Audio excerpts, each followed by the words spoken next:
Hey everybody, PM Kester here, How to Take a Break the podcast. This is the last part of the I Am Open to Love series, and I am talking to just Tommi of the Fearless Queens. Tommi is also a life coach and mentor. If you need any type of affirming about yourself in business as a woman, the Fearless Queens is good for that. Please follow her and look her up on all of the things. In this conversation, we are talking about love and illness. Tommi and I both had some health issues that we kind of battled, and we talk about how we loved ourselves during these trying times that we had in our life. If we received the love from others that we thought we should have received, how we handled that, how you love other people in the midst of all the craziness going on in your life, and revelations and stuff that you receive about relationships when you are going through a health crisis. So I'm hoping that some of this will resonate with you. I would love to hear your comments on this episode and the series as a whole. So don't feel, just feel free. Like, don't be shy. Feel free to leave a comment. And without further ado, I'm going to get into the conversation. It's connecting. Hey, girl. Oh, look at your hair. Cute.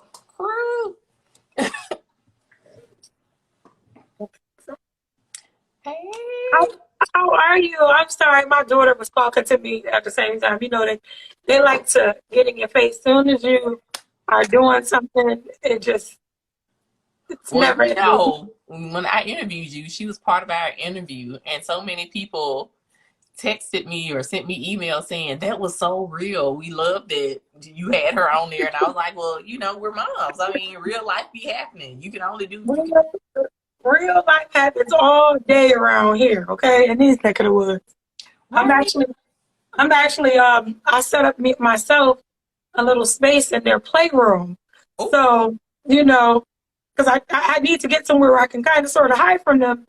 And at times I will go in their bedroom and they will come. If I'm in my room, they will come. If I'm in the living room, they will come. So their little playroom, they kind of sort of giving me, a little bit of a leeway to do my thing. Oh my goodness. I like that. I'm happy that you found it. But we're going to start off this conversation. You are my final guest for my lives this week on In Conversation. We've been having some kitchen table conversations about relationships with your family, relationships with your coworkers. That was a conversation we just had. Of course, marriage and dating. And this is all in promotion of my workbook, I Am Open to Love. So thank you so much for your support, some of the other people's support, and just giving me kudos on this. I mean, it's a journal. It's a workbook. I can't wait to get my copy. Yes, it's a journal. It's a workbook because we're going to do this work and we're going to unpack some things. Yes. But if you guys do not know, this is Tommi, and she is the wonderful person behind Fearless Queens. You need to look her up and follow her. That link up here at the top so you can read all about the moves that she's making. And of course, I'm going to let her talk some more about some stuff she got dropping as well. But right now, we're going to jump into the conversation. And this conversation is called Love and Illness. And it's based on, I, of course, love when you do your Instagram lives. So I got some stuff from your Instagram lives. And one was that you had an illness that you recovered from. And, you were a strong, fearless queen. So just give us a little background on your illness and what your relationship status was like then. Oh, wow. So I am a pancreatic cancer survivor. This year will be the 6th year. Oh my gosh. Yes. Yes, coming up in June will be my 6th year surviving pancreatic cancer. It tried to take me out, but God, right? Amen. So yes, praise thee. So going through that time, right, just to think back, it was such a traumatic time for me. And to be all the way honest, right, I was like out of it, just the thought of, I remember the day of hearing the words that I had cancer.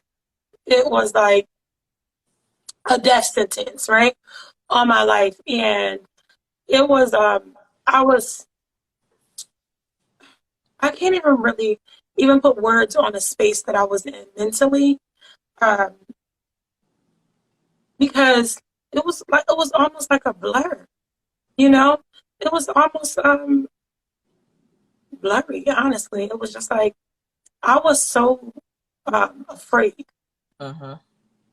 I was so afraid, um, losing my life, you know, and losing my family, you know. And at the time, I only had one daughter, and I like didn't even really even talk about it.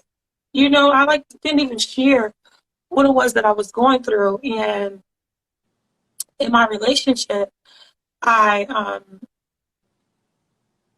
things had become very difficult. We had become it was like a detachment there. Uh-huh. And for me, I was so needy at that time that I didn't really understand, why it was happening. But I learned that not only was I affected by what I was going through, my family was afraid as well, you Right. know. So they didn't really know how to handle it.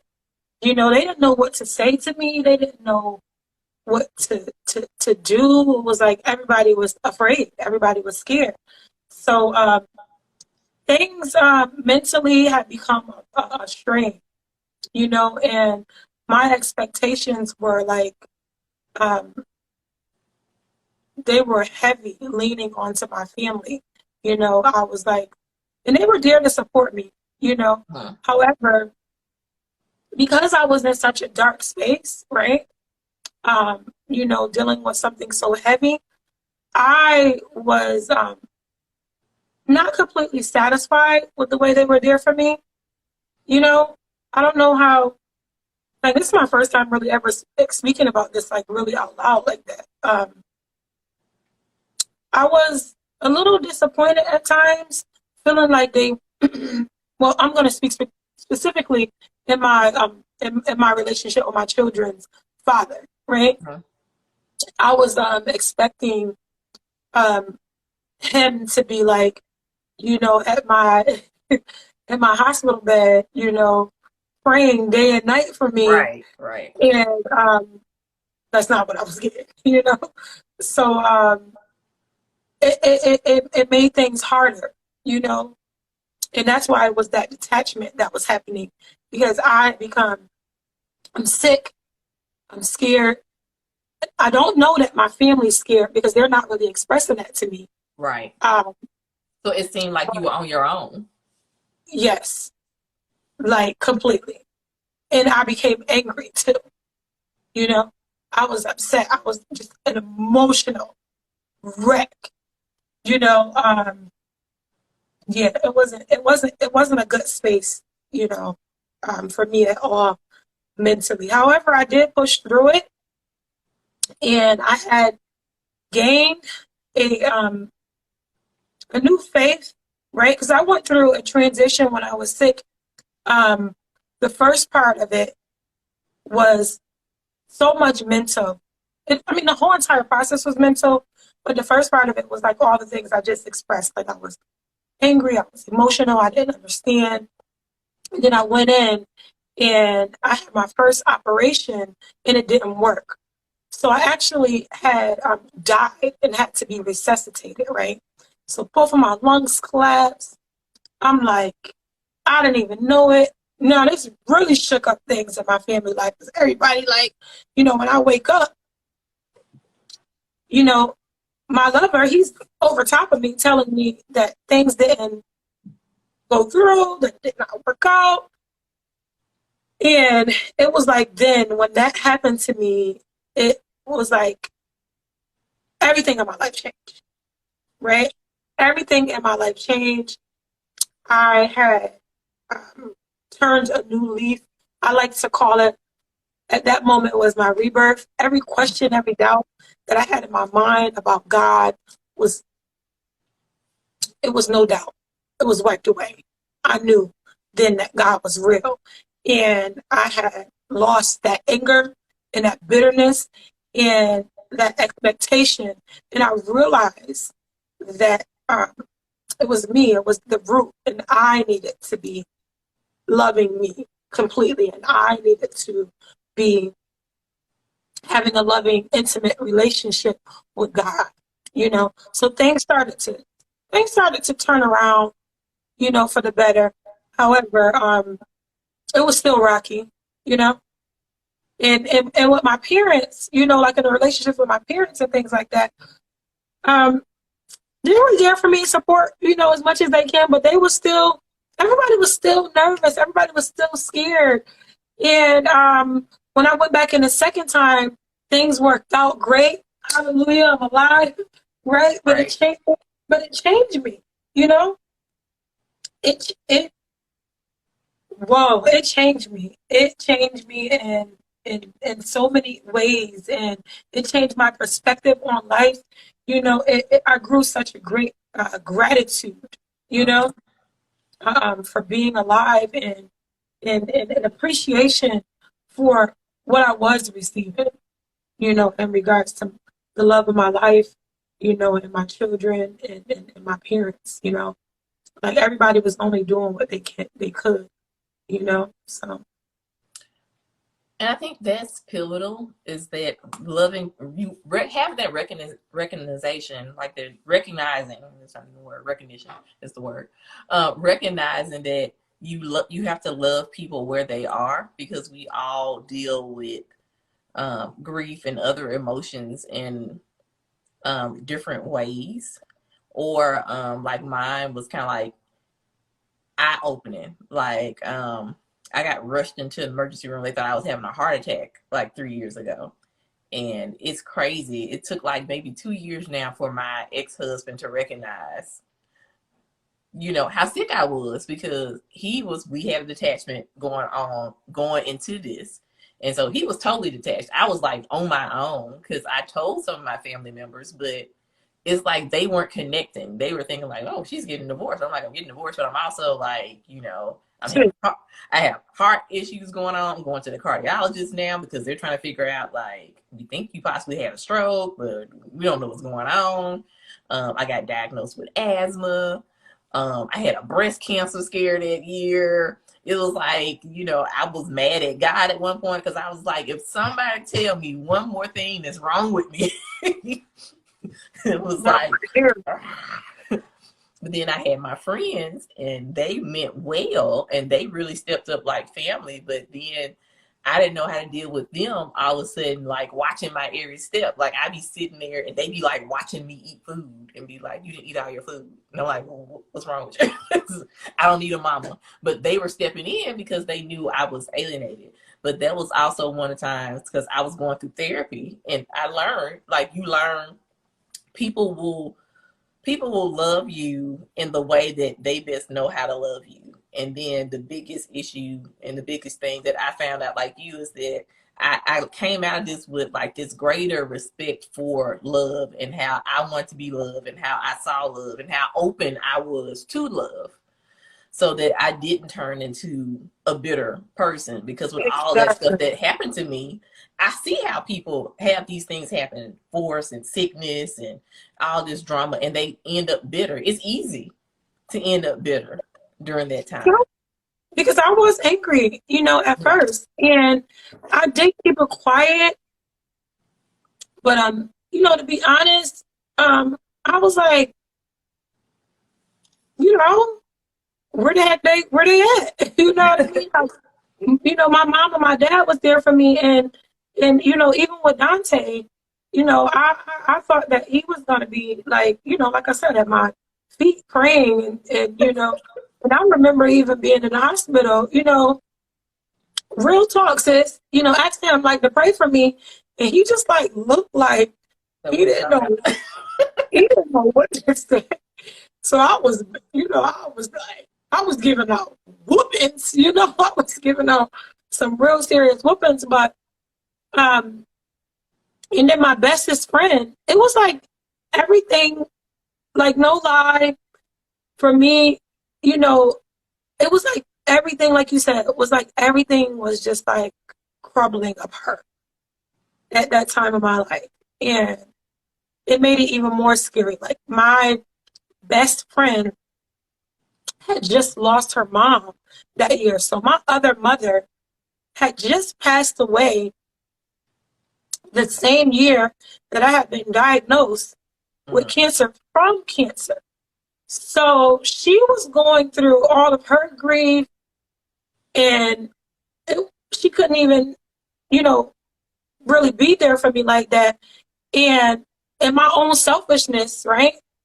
I couldn't see that, right? You know, I couldn't see why I was like by myself, you know, and I was angry, you know, I was angry for, you know, for not a you know, like a lifetime or anything like that, but for a good like 6 or 7 months, I was like, look, everybody, excuse my language, but I was just like, you know, y'all leaving me, they left me hanging. That's how I felt. And you know, things did change. And like I said, after I went through that experience, I had gained a new perspective on life. And then I had really realized something. It was for me going through something so traumatic. You know, I realized that I was really all that I had. And it wasn't nothing personal, and it's not personal, Mm-hmm. you know, to external, you know, individuals, to my relationships. But it was about me, and realizing that everybody really could leave me, in that I really needed to be doing more of that self work on valuing and loving myself, and really taking care of myself. Like, ooh, just saying that, you know, just saying that is, it's such a beautiful thing. There's so many emotions that go, you know, for me, that run behind that. You know, it's like I learned that I got to have me. That's right. That's it. I got to have me. None of the rest matters. I love my family. That's my family. I value my family. And if I don't value myself or value me and take care of myself, mind, body, and soul, it's a disaster. You know, I thought I was doing real good up until that point. That I was loving myself. You know, I thought I was loving myself, you know, fully. I thought I Yeah. arrived, but I learned, no, seriously, you know, and I learned at that time that, you know what, there's layers to this thing. It's That layers. part. So, That you know, part. to loving yourself. And that was a deeper layer that I had to tap into, and really realize, like, hold up, girl, you wasn't really loving, you know, loving yourself down like that, dog. You know what I'm saying? Sis, come on now. You gotta get it right. So things have really changed for me. Like, oh my God, for the better. For the better. Yeah. And I can concur. I agree with all of you said. That was a big lesson for me too, was putting myself last, and but thinking that I was putting myself first. Like I thought that I was, you know, doing things for myself, but and it was one of those things that, you know, they say that if you don't sit down and take a break, your body gonna make you sit down and take a break. Somebody gonna sit you down and make you take a break. And that's what happened. And I think that me getting sick, you know, I look back on that time and all the tears I cried and stuff like that. I think that had to happen so I could know how to fully take Yes, a break from myself, how to love myself, and how I wanted to be loved, exactly. because I Yeah, don't think I had even recognized that up until that point. And so this is just the past 3 years has been like this journey. And, you know, that's why I have this journal, because I was keeping journals during this time. And one of them was a love journal, which is what I modeled this on. And it was like dating myself. What do I like about things? What do I like? yeah, What makes me feel good? What does self-care look like for me? Um, they talk a lot about the 5 love languages.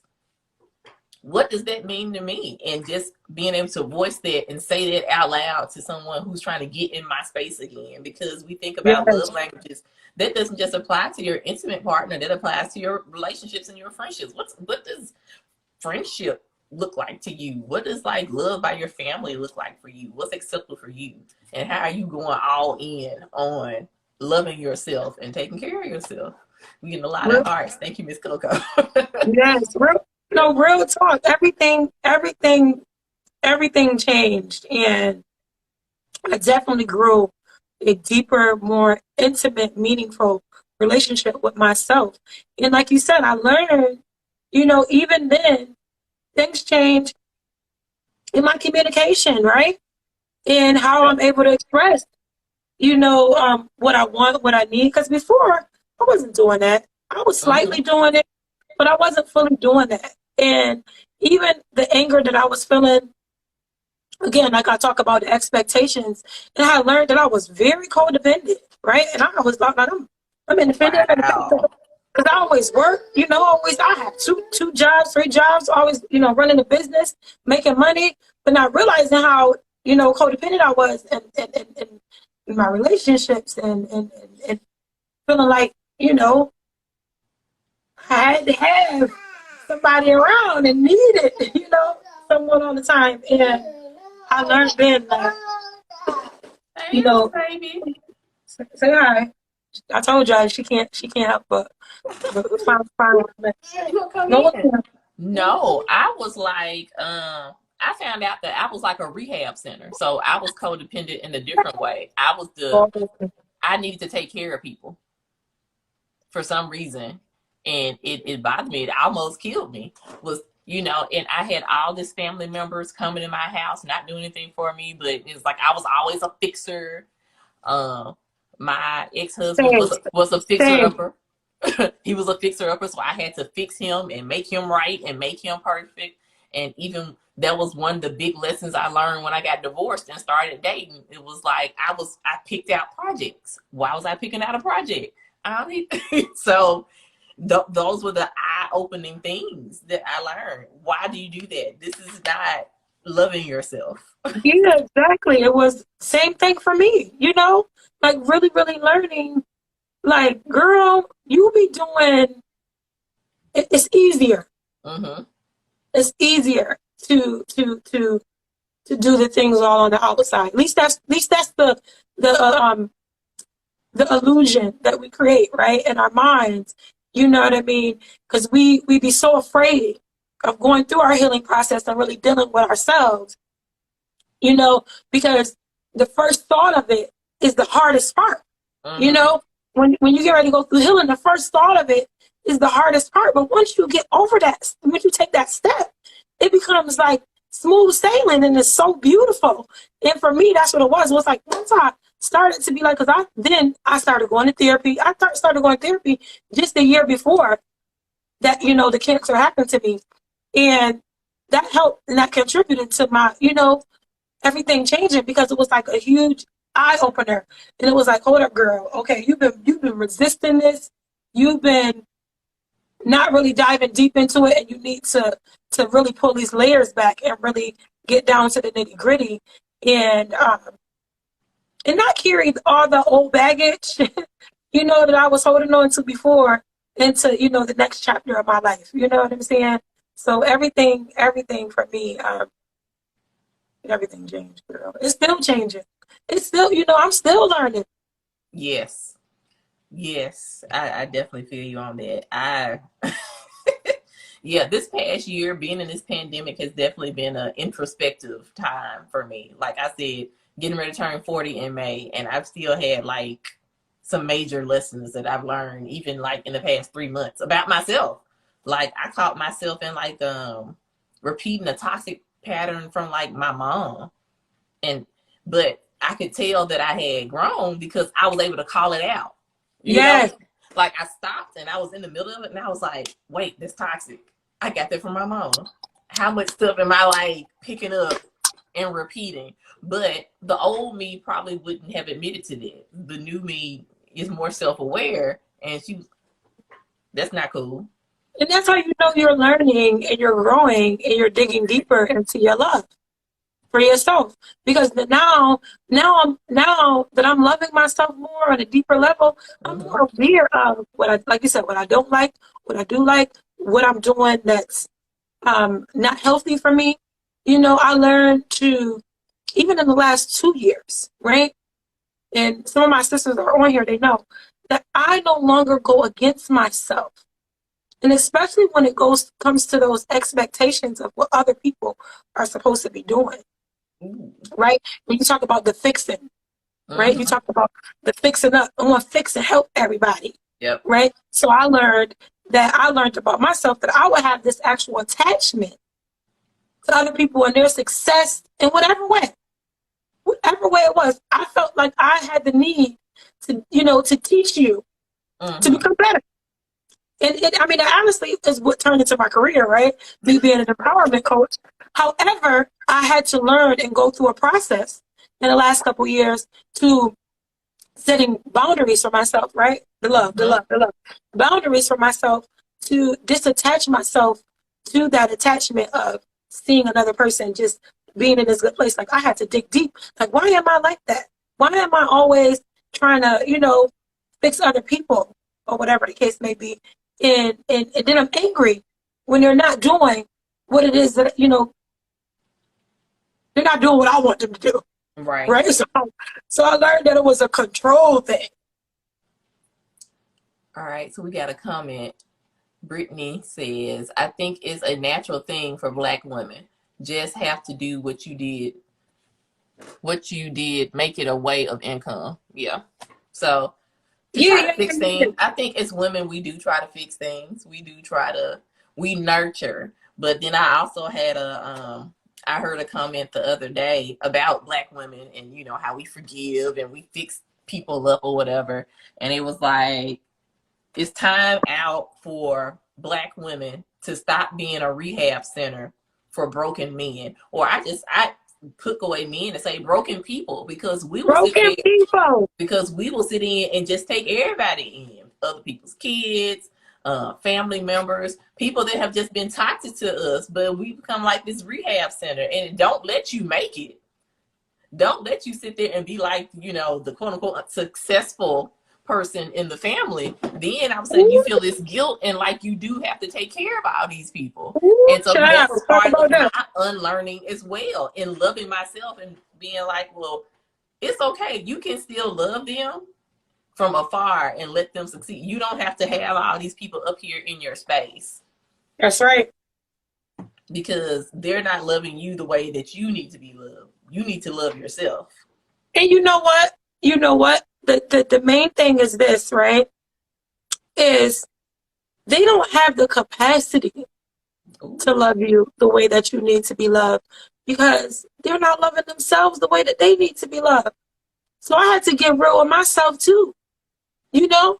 Like, I wasn't loving myself 100%, and I'm sitting around here talking about I love everybody, I love the world, blah, blah, blah, blah, blah. But I wasn't able to give all of that because there was a lot of things that I was blind to, that I wasn't acknowledging, that I did not pay attention to. Like you said, some of my own toxic behaviors. I didn't recognize those things. I wasn't able to admit to that, until I went through, life-changing experiences where I had to really sit down and really pay attention. When you got that time, some things you just can't ignore, right? And like you said, I had to learn, unlearn. Mm-hmm. How about this, sis? I had a line about 4 years ago, right? Coming out of this, and one of my lines was to re-educate the miseducated. Because that's what I had to do. I had to go through this process to re-educate myself, about life, you know what I mean, and gain new, just become anew. I had to become anew, I had to become anew, real talk.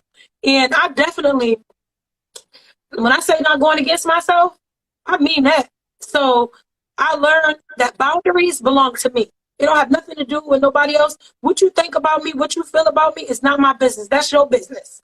You know what I'm saying? So do what you need to do for you, because I'm going to do what I need to do for me. And you best to believe I'm always putting myself first, and I no longer have that feeling of guilt, right? Because it's a practice. You hear me talk about all the time. It's a muscle that has to be built up. I do not feel bad for putting myself first, because one thing I know is that I had a rude awakening And not to be like I'm being selfish, because I'm extremely selfless. I'm Right. still a giver. I'm still a lover. I'm still a caretaker, a nurturer, naturally. However, I bet I ain't gonna die from it. That's it. That's the lesson. That's the big lesson I learned. And I've repeated that 2 times this week. I said, I don't have to feel guilt because I know who I am and I know whose I am. When Exactly. you recognize that, you got it. All right, final question, man. We're gonna wrap this up. See, I knew that you was gonna be the best person to close out the series with. Look. I gotta do the blues.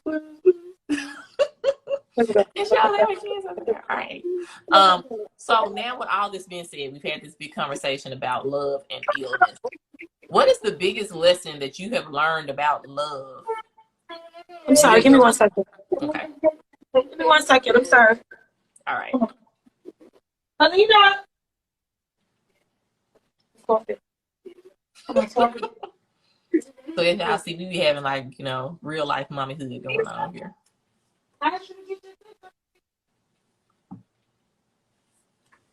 Let me flip back through the comments. Love Jones 85 said we've been doing that for 400 years. We've been taking care of. I'm back. It's ingrained in Black women. We just be taking care of people. Let's see any other comments. Now Right. ask me the question, sis. All right. So the last question, our wrap up question is, what is the biggest lesson that you have learned so far about love? What does love mean to you after going through all this and coming on the other side? Dang, I'm hogged up all the time with the question. One question. I learned that love is not it's not just a feeling. I learned that love is it is very intimate, and it is a lot deeper than what we I guess think about it on at face value. Love is what I learned about love is that it's an ever evolving thing. It's a constant thing. It's constantly growing, and it's constantly changing. So I embrace it. I embody love. I would like to, to continuously do that. I affirm myself that I am love. I have learned that love is the ultimate religion. When we talk about religion and we got all these different things and Buddha and Christianity and all these things, it's really love. That's what it is. So for me, what I got out of it was that it's for me. It's for me. And it's for me to have for myself to express, to the world and to share with others. But it's learning. It's a learning, it's healing, it's growing, it's knowing, it's accepting. That's what I learned about love. And on that note, I'm going to end it there. Thank you, sis. All right. Tell us where everybody can find you, what you do. If you want to announce something that's coming out, you can. Okay. You on mic. Let me get this right. Like, first of all, I just want to say thank you. You look amazing. I see you doing your thing, and I just have to honor you, sis, and edify you. Thank you. I absolutely love what you're doing. I love our sisterhood in this relationship that we have been building over the last maybe like 6 months. You are just so fine to me. You look so good. Okay. Thank you, ma'am. Thank you. For real. You taking care of yourself up over there, Queen. Period.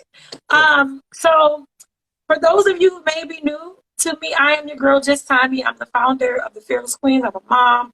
I wear many hats. Let me say that. I'm not into really titles. That's why I like to just say it's just Tommi. But I have some really great things that's going on all month. Because it's the love month, right?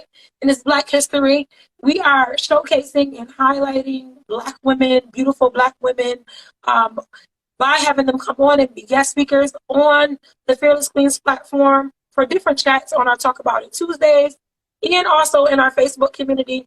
We're having a lot of different things going on, but this month we're challenging ourselves to speak love over our lives all month in the form of affirmations. So if you check out our stories here on Instagram, you'll see all of that. But if you're not following us in the Fearless Queens community on Facebook, make sure you do. And I have two great things for you guys that's coming up. Sunday, like my sister is doing with her book, we actually created a Queen's Love kit. Okay, self-love kit. We have a self-love kit, and there's going to be some awesome, awesome things inside of it. But we're going to be featuring a business, a Black woman in business inside of this box. It's a semi-subscription box, but not quite yet. This is just something that we are putting out there for us and, allowing us to really be open to the importance and valuing loving ourselves. So in this kit that we're going to have, it's going to come with the affirmation guide, right? 5 steps to really, really loving yourself on a deeper level, mind, body, and soul. Teaching you the power of affirmations and how to actually use affirmations. You're going to also get some essential oil that helps with anxiety and headaches. You're going to get a candle, a mug, and some tea to go with the mug. Right, so some calming stuff. And there's going to be a couple other little bonuses that's in there as well in our self-love kit, and we will be announcing that officially on Valentine's Day. Then my second thing that we have coming up is that we're going to have a self-love retreat. So if you queens, this is very limited. And if you want to come sit from out in Atlanta, we're going to be in the Catskills. We're going out into the cabin, out into the mountains in the cold. But we're going to have a self-love retreat.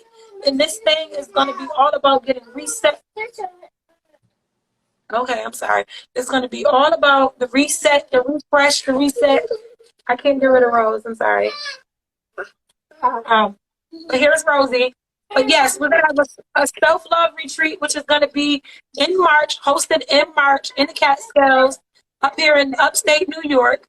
And this retreat is going to be the bomb, okay? Ladies, this is all about, this ain't the get lit retreat. This is the get right, get your mind right, get in love, dig deep, dive deep, and get down to the nitty gritty. So we're going to be doing meditation, healing, sisterhood building, and it's very limited, so only about 10 people. I'm so sorry, guys. So it's very limited because she's trying to keep stuff in mind for COVID. So she's just trying to give y'all a little health check. Yeah. Yes, it's only going to be open to we're only going to be open to 10 women for this. And it's we're also going to be doing a screening. And it's COVID free. Oh, Rosie. You don't want to know? Oh. Because you're not watching the Sorry about that, guys. My baby, she got a little upset because she want me to do Blue's Clues. So yeah, that's my cue, right? But yes, the retreat is going to be amazing. It's going to be the 3rd week of March, and like I said, this thing is going to be very limited for COVID purposes, but also not even just because of COVID. It's going to be very limited because it's really going to be really that gut-wrenching diving deep into starting our healing process and really going into what love looks like for us, right? And it looks different for all of us, but we're going to really be teaching and sharing and just coming together as sisters and loving on each other. So we're going to have a lot of conversation about, the importance of sisterhood and why we are supposed to be there and support each other in our love journeys, right? On a deeper level. So if you guys are interested in that, DM me and let me know. But stay on the lookout for the self-love kit. And again, thanks, sis. I appreciate you so much. Thank you so much. Well, everybody, I'm going to have her information inside the description so you can follow the Fearless Queens because she does some awesome Talk About It Tuesday. She does shout outs for businesses on Saturday. So please go out and support Tommi and Fearless Queens. Pre-order the journal. It officially drops on Yep, it officially drops on Valentine's Day. But if you pre-order, I'm gonna put it in the mail as soon as I receive your payment. There's no shipping on, no paid shipping on the journals if you pre-order. So free shipping is how to better word that. But I'm just so happy. I'm happy that Tommy came on. I'm so thankful for this week that we had. We talked about love and career. We talked about love and trauma, love and divorce, being young in love, and finally love and illness. Thank you for bringing it home, Tommy. I always Thank enjoy you for talking to having me. you. I always enjoy talking to you, and I will see you guys later. Thanks. Good Bye bye, night. love.